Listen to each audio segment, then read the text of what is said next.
Hi, I'm Cher Safran with Share Wisdom Network and host of the Nautilus Book Awards Author Spotlight Series. Now celebrating 20 years of honoring better books for a better world, Nautilus Book Awards continues this important mission forward to spotlight visionary books that co-create a better world and more positive future. The Nautilus Awards embraces books from a wide spectrum of the publishing industry which radiate hope and wisdom, inspiring and connecting our lives as individuals, communities, and planetary citizens. This is a vast and crucial conversation now more than ever. The Author Spotlight series offers opportunity to increase the volume and visibility of the authors' voices as found in these empowering Nautilus Award-winning books. Authors Bhikshuni and Terri Nicholson are with us here today, sharing insights from their Nautilus Award-winning book, Guanyin, the Buddha's Helper, which won the Silver Award in the Children's Illustrated Fiction category. So let me introduce our authors to you. Bhikshuni Jinro is the author of several Buddhist books for children, including The Kind Monk, Snow-Covered Peaks, and Amitabha's Happy Land. She is a Buddhist nun and holds an MA in Buddhist education from Dharma Realm Buddhist University. Terri Nicholson is a teacher and writer. She's one of the founders of Instilling Goodness School in Ukiah, California, and co-author of Amitabha's Happy Land. She holds a BA in Religious Studies from University of California, Santa Barbara, and a teaching credential from Dominican University. Welcome, Jinro and Terri. Welcome. We're happy to be here today. Oh, it's so great to have you both here today. I love your book. It's gorgeous to look at. It's beautiful to read. I had really amazing emotions reading the book, I have to say, and we'll have an opportunity for the audience to hear and see the book in just a minute. But first off, congratulations on your Nautilus Award. And I'm impressed that the two of you have written this book together, and I know you wrote another book together. So it's not easy writing a book together. How did the two of you come to do this book? Well, for me, when Jin Rocher came to me and said she wanted to write a book about Guanyin, it turns out that I had already started a book. When my daughter was 3 years old, she had been extremely ill and in a great deal of pain. And one of the things that comforted her was being able to recite Guanyin's name. And I had written a script and showed it to a few people, and then nothing happened with it. So I stuck it away in a file. And when Jin Rocher said she wanted to write this book, then I pulled it out, and she did an amazing job of making it happen.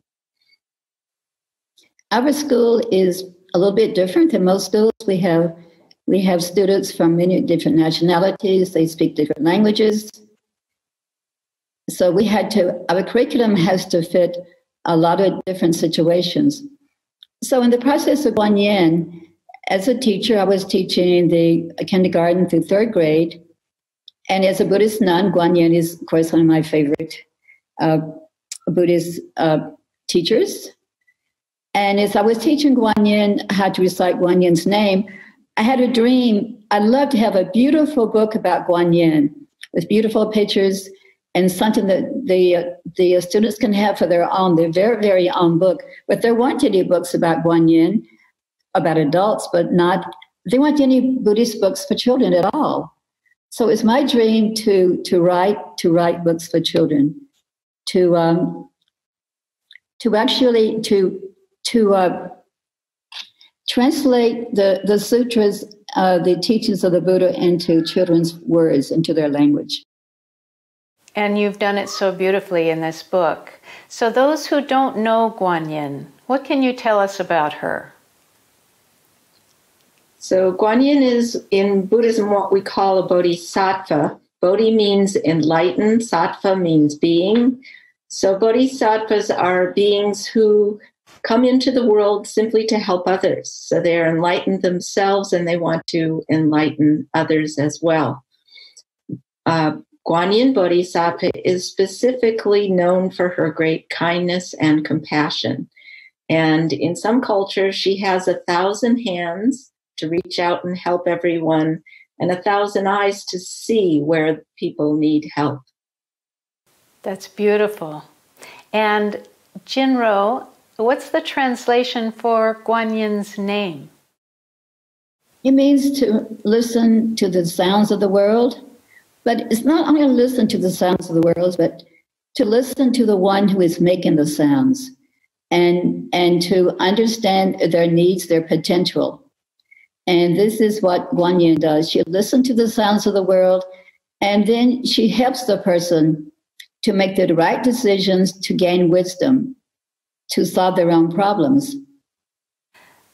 A very timely message right now with all that's going on in the world. We often think in terms of what the adults are going through, but what these children are experiencing, and many around the world have experienced hardship and uncertainty for their whole lives, and now with the pandemic and the economic uncertainty and children out of school, all of that is coming down hard on children.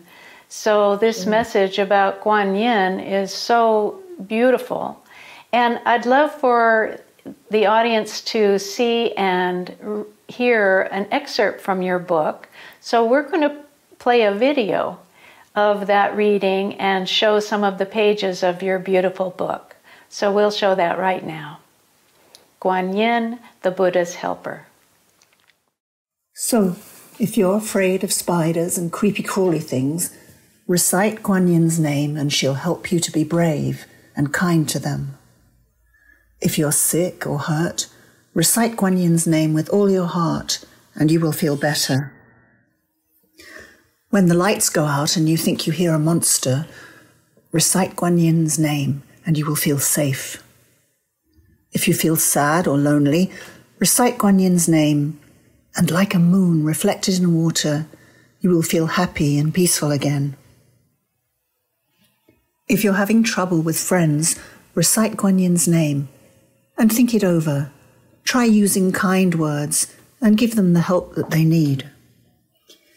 If you have a big temper, recite Guanyin's name and reset your mind. Your anger will settle down like gentle waves on the sea. If you have a problem studying, recite Guanyin's name. You can then focus on your lessons and not think of other things. If someone you love dies, recite Guanyin's name.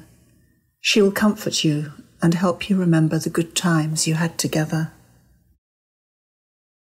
Such a beautiful book, and the message is so tender, so sweet, and what I find is that it's not just for children. I mean, I was reading it and was so comforted as an adult, and especially as a parent of children. The book really speaks to me too, and Guanyin is also a very special dear one for me in my life. And so this is a lovely way for you to share her message and how she can be there for us in all the emotions and thoughts that we may have. I really appreciate you having written it. What do you hope that the readers, young and older, will take away from your book? Well, I was thinking that in the world today, violence is played up as being enjoyable. It's a pleasure to watch cartoons and videos where the hero, who has a lot of powers, beats people up. They flatten them and they tie them into pretzels, and they do all kinds of violent things to them. But Guanyin is not like that. She's a great hero, and she can change herself into anything, but only to help people and only to teach people to have kindness and compassion. Beautiful. Terri? I think I would say that Guanyin's message is universal. It isn't particularly necessarily part of any one religion or any culture. The idea of having kindness within us and wisdom that is in all of us and extremely powerful when used well is something that we want to communicate to our children, that they do have within them this wonderful power of kindness and wisdom. The greatest power of all. And I thank you so much, Bhikshuni Jinro and Terri Nicholson, for touching our hearts, opening our minds, and inspiring our lives for children and of all ages with your beautiful book, Guanyin, the Buddha's Helper. Thank you so much. Thank you. And on behalf of the Nautilus Book Awards team, thank you all.